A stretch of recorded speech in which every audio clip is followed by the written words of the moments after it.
Hello collectors and welcome back to the channel. My name is Doug and you're watching Joe Wood Collector. Today we will once again be looking at another interesting character from the book The Glory of Their Times by Lawrence Ritter. When we return, we will be looking into another great player from the dead ball era.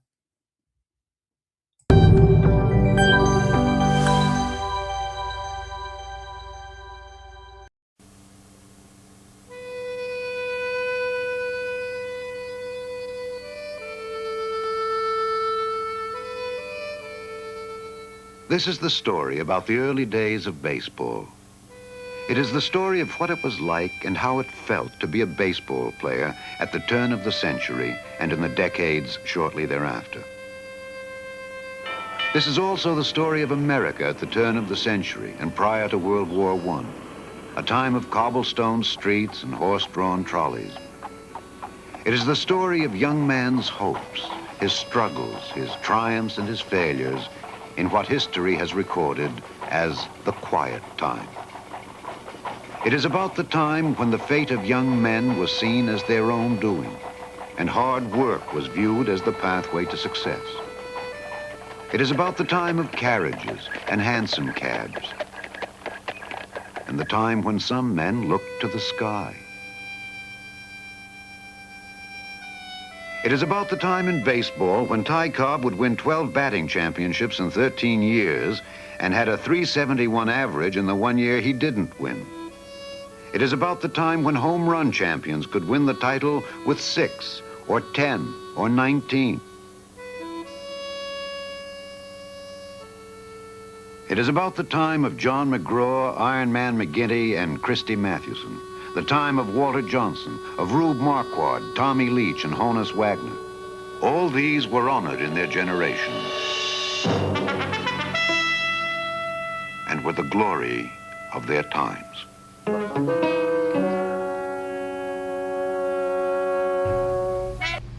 I've sat around hotels and I've had a lot of fun.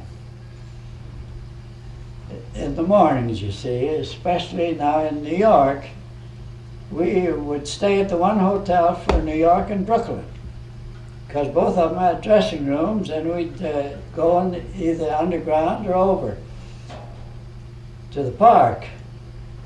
And this one day in particular,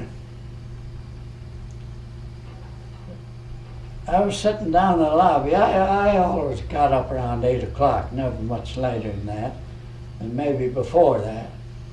And I was sitting there in the lobby, and as the fellows come down, they'd all say, "Hello, Tom." Go on by, and there's a fellow sitting in a chair alongside of me. Well, he was sitting 2 or 3 chairs away, and he finally come over and sat down beside of me. He says, "Do you know all those fellows?" I says, "I know most of them." He says, "Aren't they the ball club?" I said, yeah. About that time, this was way back, Rube Waddell comes through the lobby, and he said, "Hello, Tom." I said, "Hello, Rube. How are you this morning?" "Oh, fine." He said, "I'm going out and get something to eat." See, they used to give us meal money, pay our room rent, give us meal money. So when he'd gone, he said, "You call that fellow Rube, is that Rube Waddell?" I said, "Yeah, that's Rube." And he says, "You know all of them?" "Yes, I know pretty near all of them." And, well, he says, "You mentioned pretty near all of them, but he said, now there's one fellow you haven't mentioned." He says, "Where's Leach?" Well, I says, if he hadn't gone out, he'd be down here pretty soon. But I used to get that every once in a while. Now here's another one. This is really funny. They didn't believe you were a ball player. No, oh no. This, the first year first couple of years, the polo ground's the only place we ever dressed. And we had these little, we call them uniform roads. You could roll your uniform up and just pick it up and carry it. And we had to carry them ourselves. So I used to always wait at the polo grounds and catch one of the other fellas and go out with him. And of course I'd have the roll and they'd never ask me who I was or what I was or anything. Because I was with one of the players they knew. But this one day, for some reason, I didn't get anybody. I just come out by myself. So when I got up to the pass gate, this fella says, well, whose roll you got, buddy? Well, I said, it happens to be my own. He says, your own? I said, yeah. I started going, oh no. He said, you're so confounded fresh now, you just wait here and the fellow owns that comes along, if he wants to take you in, all right. Well, I said, you better make up your mind, mister, because you're going to be in trouble if you keep me here. I said, that's my own uniform and I should be in there getting dressed now. Yes, he says, it's your uniform. We'll find out. He kept me there an hour and a half. Then the only way I got in, one of the giants come along and he started to go through the gate and he stopped and he said, well, what are you doing out here? Who are you waiting for? I said, I'm just waiting for this dumb scholar to let me in. He won't let you in? I said, no. He says, he even made me lay my uniform down there. He looked at the fellow, he said, you better let him in. I bet he let you in after that. Huh? He let you in after that. Oh, yeah. Yeah, he had to be sure, though. He said, you mean to say he's a ball player? Well, he said he is. And you better be a ticket taker. Because if you keep him out here, you won't be taking tickets much longer. So he finally let me in. You said something before. You said that interested me. You said that it wasn't the ball players that were so rough. It was the fans. Oh, yeah. Yeah, they'd, after the game, they didn't bother you through the game, call your names or anything, but after the game, in St. Louis one day, the worst I run into, we didn't have sweaters. We had coats, regular coats made to wear going, because we had to ride out in the bus. And You rode out in your uniform. in our uniform, yeah, dressed in a hotel. This day, it was a good thing we lost. At one game, I was tickled to death to lose. And St. Louis had a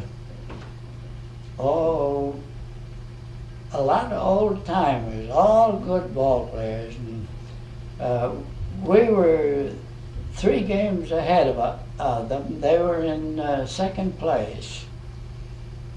And we had what I thought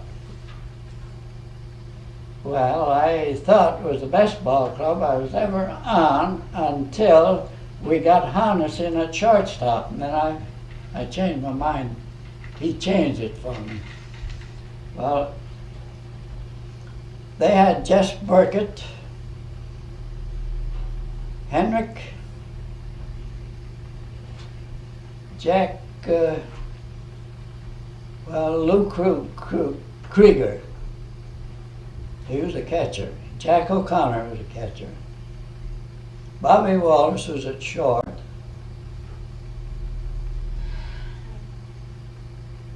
I forget who was second, and they had most of the time Big Schreckenghost, that was the catcher that used to catch Rube Waddell. They had him playing first base. And they had a fellow named Donovan in right field. That's about all I can remember. That was back in 1900. And it was ding dong all the way through, fight.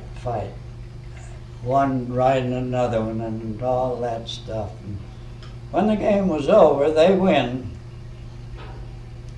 We come into the bench to change into our sneakers. And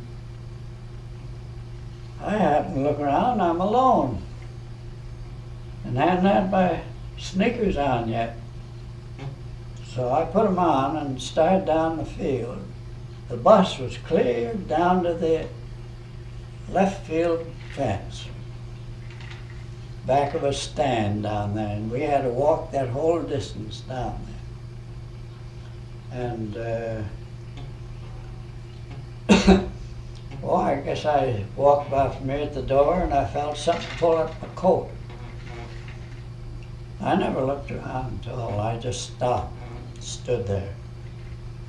When they loosened up on it, I started walking. They walked me the whole length of that field that way. I never looked, I never saw who they were or anything else. I knew if I looked around, somebody was going to take a punch at me. It was fans. Huh? It was fans. Yeah.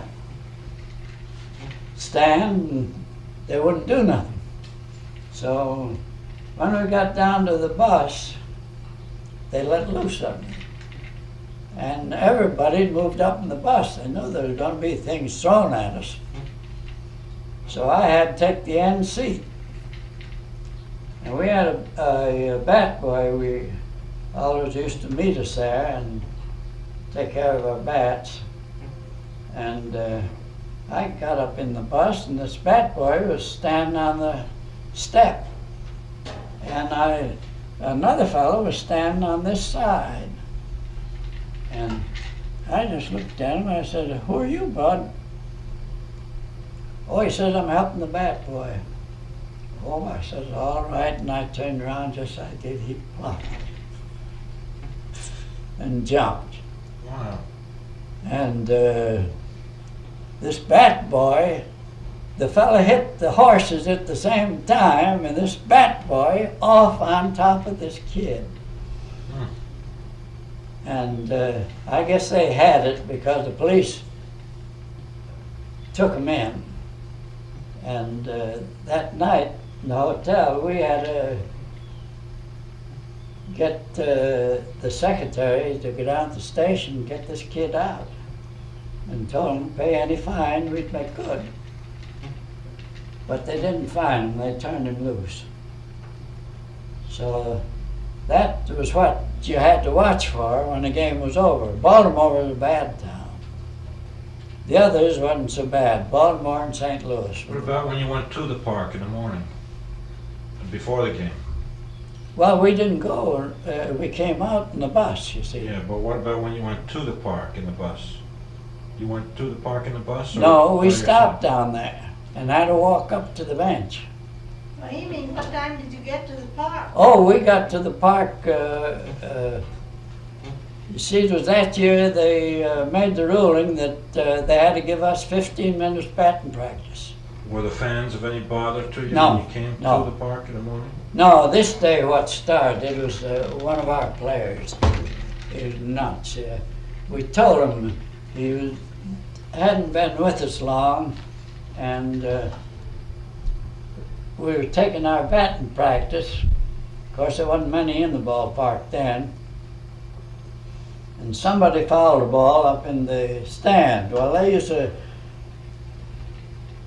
some of the places, they go up after the ball and give whoever had the ball a ticket for the next day or whenever he wanted to come to give up the ball. And this day, this player went up to take the ball away from him. Kind of funny, crazy loon thing to think he could go up into a crowd and take a ball away from a fan. Well, that's what started it. They didn't bother him. They let him down out of there, but the they sure laid for us after it was over. Well, another thing, there was one big fella tried to get up in the bus to get at Fred Clark, and Fred was, he would fight anybody. Not with his hands, no matter what he had. He didn't fight with his hands. But he carried a gun in his grip too. Now that should never get out. You're telling me they weren't tough and rough in those days, and they were all sweet, nice people, and now you tell me he carried a gun in his grip.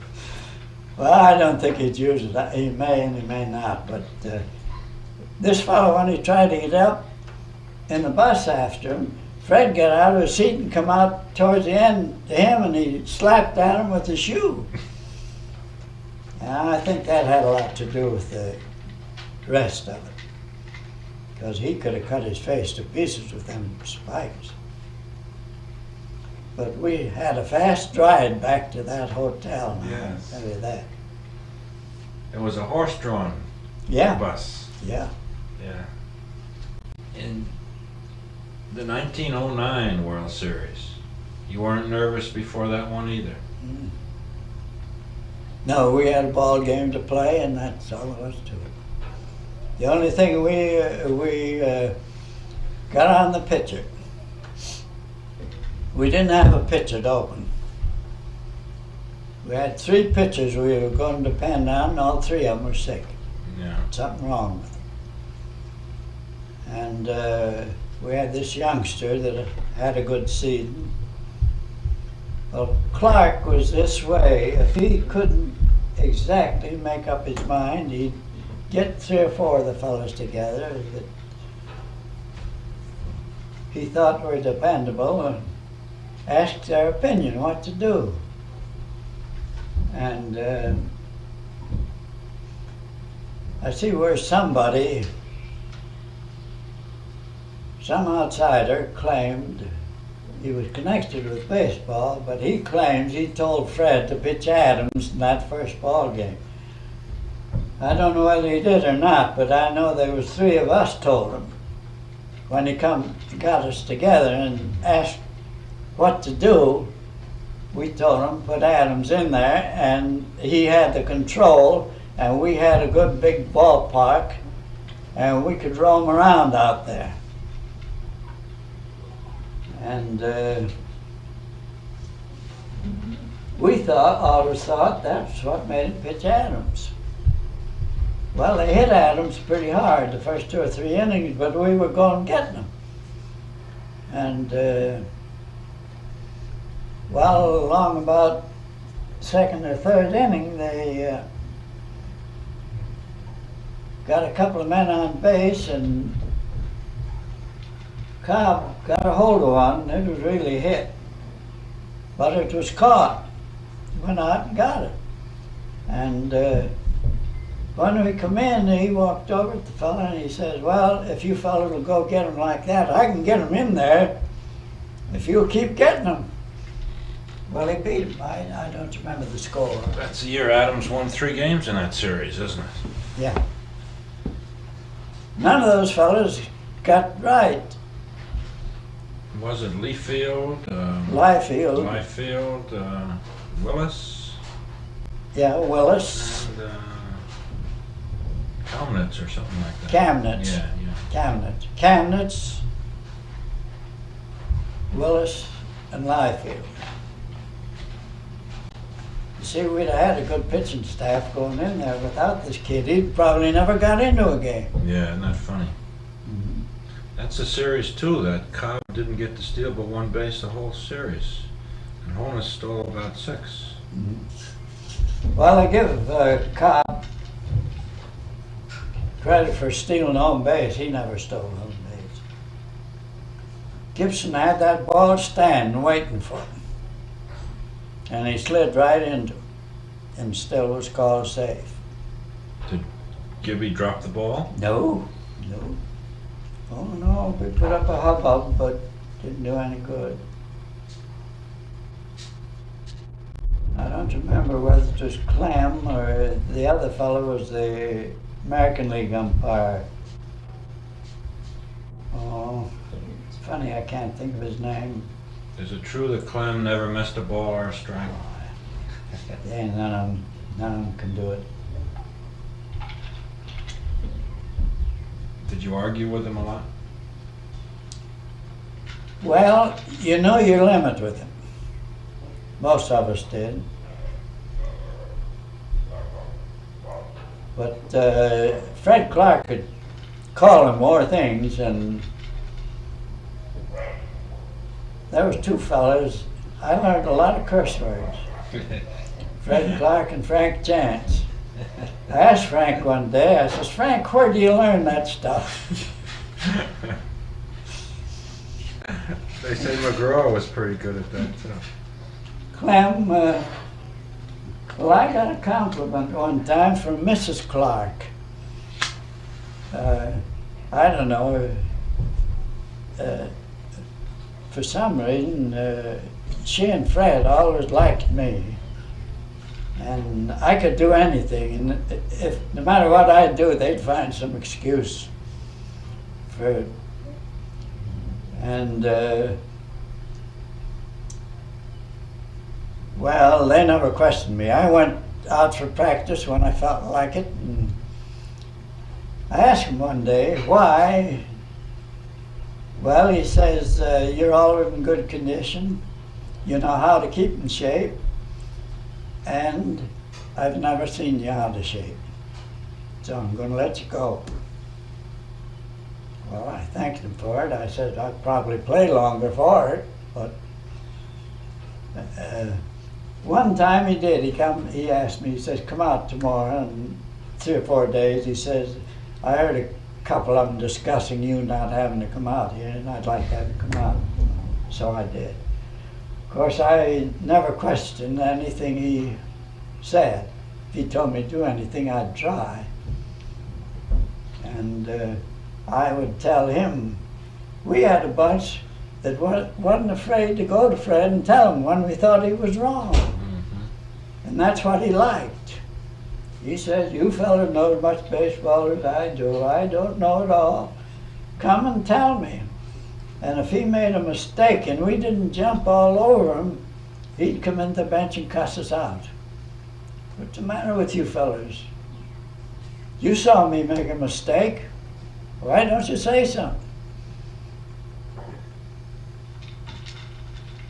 I don't think that Fred Clark ever fined a man a nickel. Really? I don't think so. He said one time he never would fine a man. He'd get him off the ball club, though, if he didn't behave himself.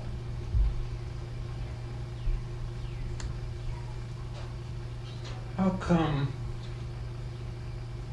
was Wagner a particularly fast man? I mean, running Fast? speed? I think I was the only one who ever beat him in a He was 100-yard 200 race. pounds, though. Huh? He was 200 pounds. He was a big man. No, 190 when he was playing. And he was 5'11". When I see pictures of him with his bow legs, you Yeah. know, he looks like a beer keg, squat, heavy. Mm-hmm. And I always found it hard to figure out how come he could be so fast. Hannes was a peculiar fellow. When Hannes, he joined the club, I think, in '97. Of course, I wasn't there. All I know about that part of it is what I heard talk and different things. He was playing second base. And they had a fella they got from Cincinnati with dummy Hoy for a couple of pitches. Named Richie. And they switched Richie to second base and Hannes to third. Of course, Hannes played any place. I've seen him play first base that you couldn't beat. You said before that you couldn't hit. How did you learn to hit? Well, I had 2 or 3 fellows up home, like I told you, the old professionals. And I put it up to them. I studied all winter long, all the time, thinking, why I go down here and hit any place I want to hit anything and go up there and I can't hit a lick on earth. Now, am I scared or what? But I wasn't nervous, didn't feel nervous, and I could handle the balls, never any trouble, and I finally got thinking it over. The pitching is different. There's something about this pitching. Finally, I went to one old fella and I put it right straight to him. I says, why can't I hit that better pitching? He says, it's too fast for you. Mm. He says, you're out on the end of that bat hitting these kids and you hit them wherever you want it. Now, he says, you got to shorten up on that bat. The way I got onto that, I was putting it through when I was hitting better when I was in my late 30s than I was before. Because I not only was hitting where they were moving away to play me someplace, but I was meeting the ball better. Of course, I was having a little more luck, too. You got to have that luck to hit. I don't care what you say. I don't care who you are. And I'll show you an example of it. One of them that boosted is a great hitter, Yogo Berra. Did you ever watch him any time? Did you ever see him hit a ground ball at an infielder? I don't remember. You never did. He had that luck when he hit a ground ball, it was right between them. The poor hitter, the ground ball would be right at him. That's the difference in your good hitter and your poor hitter. I've seen him hit a mighty lot of foul home runs, though. Yeah, yeah. I would rather, if I was a pitcher, I'd rather pitch against Yogo than I would Mickey Mantle in a pinch with men on there, because Yogo's got the luck. Mantle has only the power. He isn't as good a hitter today as he was the first year he played ball. Mantle? No. And he isn't as good a fielder. He never has learned a thing. That's why I asked, what did the coaches do up there? Yeah. You can learn. Why is it that they all do swing for a home run now? Why is it that That's what they pay off on. You faced Christy Mathewson a lot of times. I'd rather hit against Christie than any man I ever hit against. Now why is that? Because I hit against him opposite to what all the rest of them did. And I couldn't make them see it.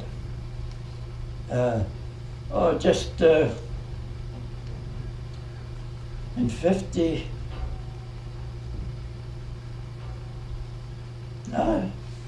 last time I saw Fred Clark, he made the remark about that. He says, I never saw a man hit another man like you could hit Christie. Well, I says, if you fellas done the same things I did, you'd hit him just as good. What did you do? When Christie got in that box and looked at you, then he'd turn around and he'd look where every man was playing. And if he wanted you to move over, he had to move. He just... And if he wanted you to go the other way, but you wouldn't get a ball you could hit to that other field. You'd have to reach out or back up or do something to hit to that other field. So I thought, I ain't going to get a ball that I can pull to that open field or slice over there. So I'm going to hit the way he's got him playing me, making me hit. And I did. And it worked. It worked. We had 2 or 3 fellas on the ball club. As soon as they'd see Christie warming up, oh, what's he use? And I'd tell them, why you can hit this fella? That fadeaway, you know how many of them he ever threw to me? 1. Really? Yeah. But he let it get away from him. I'll give him credit for that. I hit it down the left field line for 3 bases. And I don't know, somebody on the bench that says, you must have known what he was pitching. I said, no. I said, I knew where he was going to pitch. And I stepped back and hit it. I haven't mentioned the fact that you led the league in home runs once. Oh. How did you do that? How did you lead the league in home runs? Well, I tell you, there were big fields, and if you hit a ball between them, if you was fast enough, you had a home run. It was no over the fence. I played in that same ballpark 10 years, and I never saw but 1 ball hit over the fence in the 10 years. That was the old Exposition Park in Pittsburgh. That was a real big field. Yeah. You hit them between them and made 6. It was 6 home runs you led the league with, if Yeah. I remember. Well, of course, no, I didn't hit them all there. I think I hit 2 of them in one day in Boston. I think I hit 3 of them in one series over there. That was funny. Of course, I was young. All I was playing for was trying to hit. I didn't even know. It was 5 years after I knew I led the league that year. Is that right? And I had something happen in the World Series. In the 1909 World Series? No, 1903 this was. I think I hit, it was either 8 or 9 runs in that series. That was 1903, and you know when I first heard of it? 1920. Really? Somebody hit 1 more than I'd had, and it come out in the papers that this fella hit 1 to beat my record that had been held up since 1903. I'll be darned. And I was managing in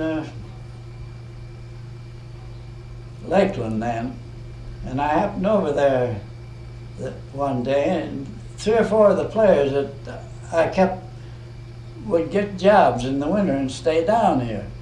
And one of them happened to be in the president's office.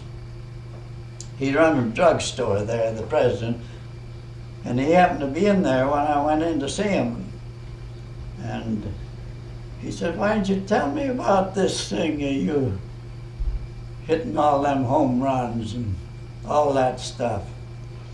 I said, I didn't know it myself. I said, we didn't keep no records in those days. You had 4 triples in that 1909 World Series, too. That was 1903. That was in 1903? You know how they covered that up?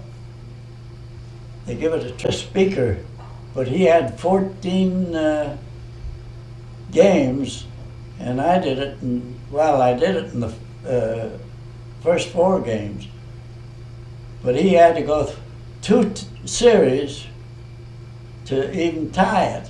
And he got credit for hitting 4 home runs for all that time in a World Series. Of course, my argument is, I don't care how long the World Series is, it's a World Series. Yeah. Now and they're trying to change it now because this kid beat Tykov's stolen bases. Because Frick don't want that way. Just like this fella on the home runs. He had to go 62 games, I think it was. Right. 162. Yeah. And To beat Ruth's 154 game record. Yeah. Yeah. Now, my first salary was $35 a month and board. My first salary in the big league was $5 a day. $5 a day. $5 a day, $150 a month. How much did they get when they sold you from to Louisville? I never was sure, but I wouldn't want to say. You didn't get any cut out of it. No, no. No, they never thought of giving you anything out of it. Why do you think it says on that thing that you were the brainiest ball player in the big leagues?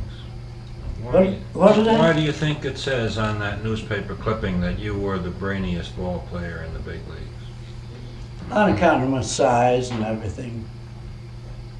And, well,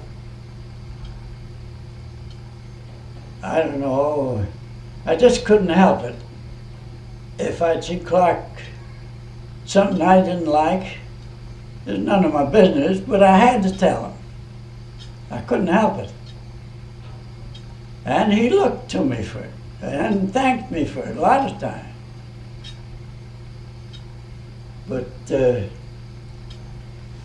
I don't know, I always thought everybody played as much with their head as they did with their hands and feet in those days.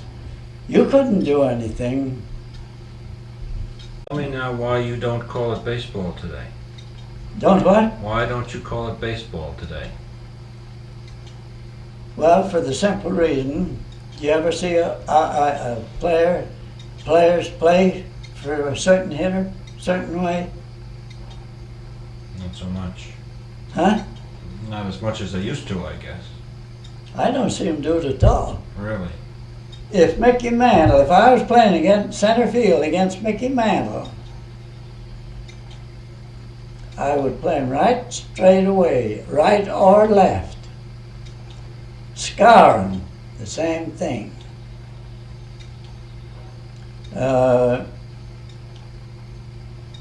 I'd make my shortstop, if I had the club, and second baseman come in, both of them towards second base. I'd make my first baseman play in closer. I'd make my third baseman play in closer. That's the way I'd play. If he hits a ground ball, it's right through that box. You never see him hit a ball hard, left-handed towards third base. You never see him hit a ball hard, right-handed towards first base. That is, I never had. Mm-hmm. And, well, that was, I got an idea that's why that was put in there, because I played a man. And when I shifted for a man, I didn't shift from here to the door there, like you see them now. They'll move just about from here to the door. Nat Rucker asked me one time on that. He says, I never saw you move for one player to another field for another one unless you went at least 100 feet. Really? Well, I says, when I was still in the zone, and I says, if I am playing a man in left field, that and next man could probably, he's a right field hitter, what good is it to me to move over 10 feet? Yeah. I says, I'll move over. I want the distance anyway, halfway between that left fielder and this right fielder. That's where I want to be. Then I can cover as much ground this way as I can this way, instead of having a big gap in there. Did the ball players call him Fred or Mr. Clark? Fred. Did they call McGraw Mr. McGraw? I think they did, didn't they? Mac. Did ball put it to his face? They'd call Oh, him. yes, yeah. Frank Chance was another one the same way. Nobody wanted you to call him Mister. Did Clark have a sense of humor? Yeah. Oh, yeah. Yeah, he was with the boys all the time, and don't you think he wouldn't fight for them? What about Frank Chance? Frank, if he told you to do something, you do it. Try. He was a tougher guy than Clark, wasn't he? Well, I don't, in a way, yes, and in a way, Fred was tougher. Frank would take more from a player than Fred would in carousing around. Fred, if he got a drinking man on his club, he didn't stay long. He was gone. We had one time there was only 3 men on the ball club would even drink a bottle of beer. Is that right? But Dreyfus used to get letters just the same about people,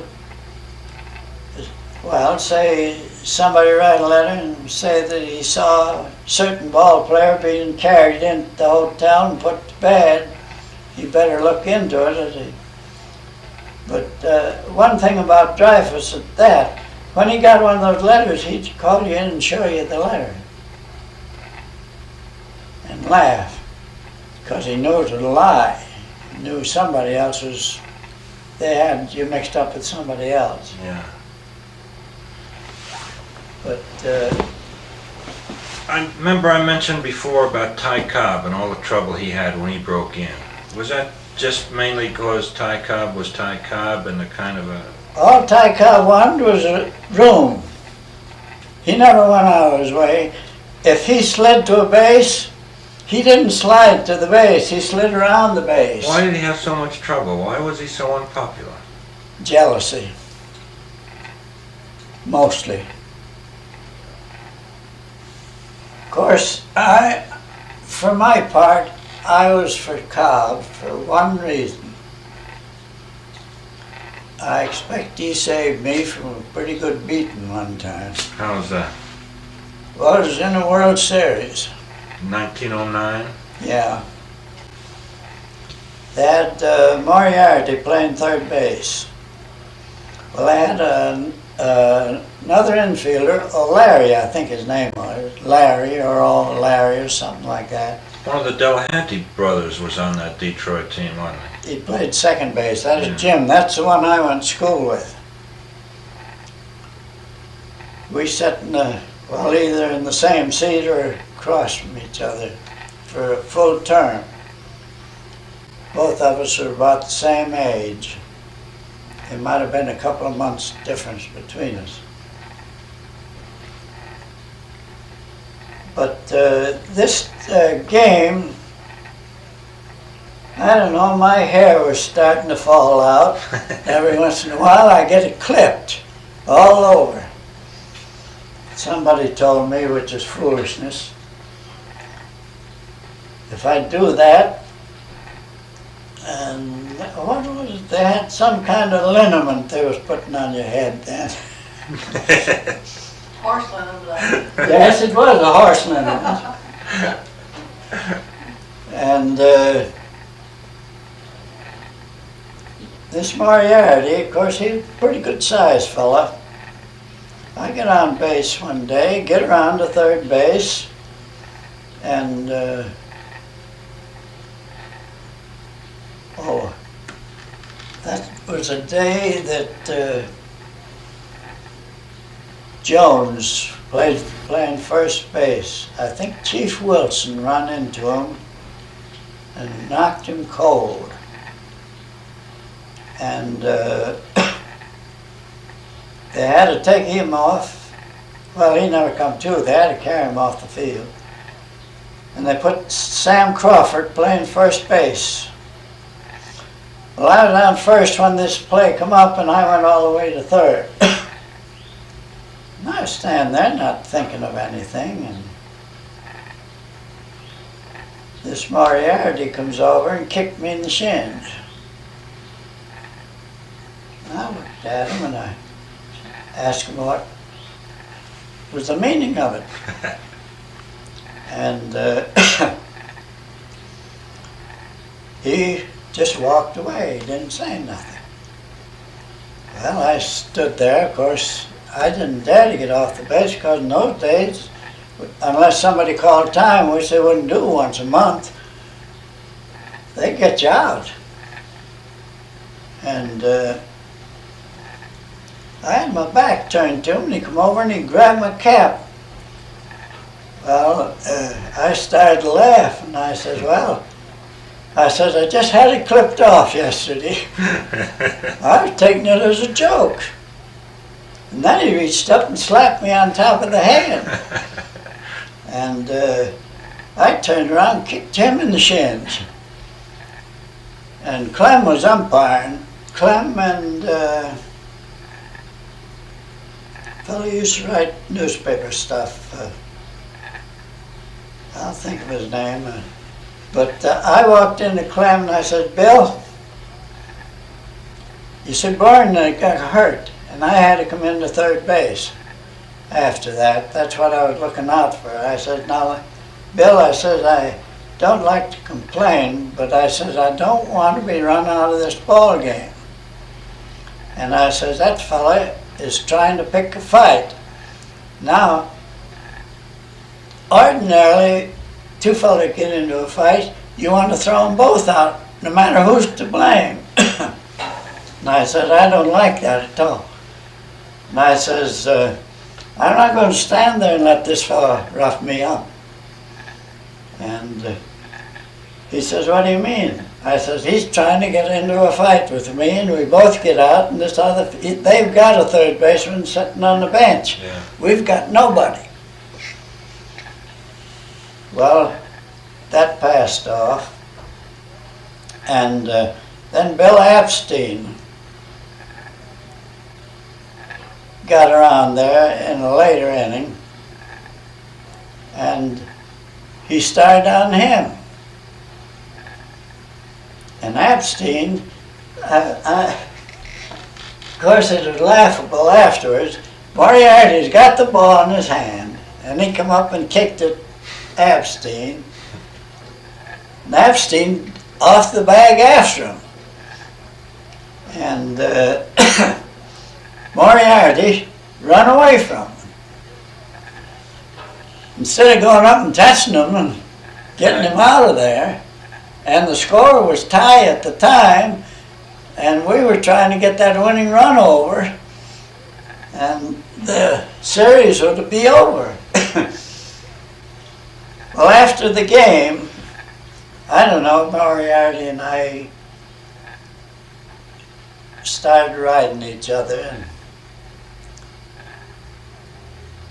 And after the game, we used to come out, have what we call sneakers, and we take our ball shoes off and put these on to go to the cab or whatever we was riding in.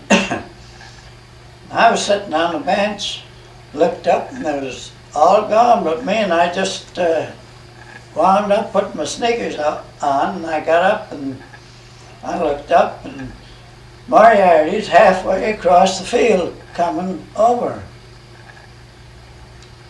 And well, I couldn't run, that's all. I was just looked around to see if I had any help anyway, and our fellas all gone. And I got up off the bench and I took a step or so towards him, and I heard this voice. I say, he says, where are you going? He says, I'm going to give this fella a lesson. Cop said, no, you're not. He says, I don't know why it is that you're always ready to pick on the littlest fella you can find. But he says, you see what he thinks of you now. He ain't running away from you, but you got to take me first. Well, that stopped it. And he turned around, Moriarty, he says, get down to the clubhouse where you belong. He says, you ain't got no business out here. Well,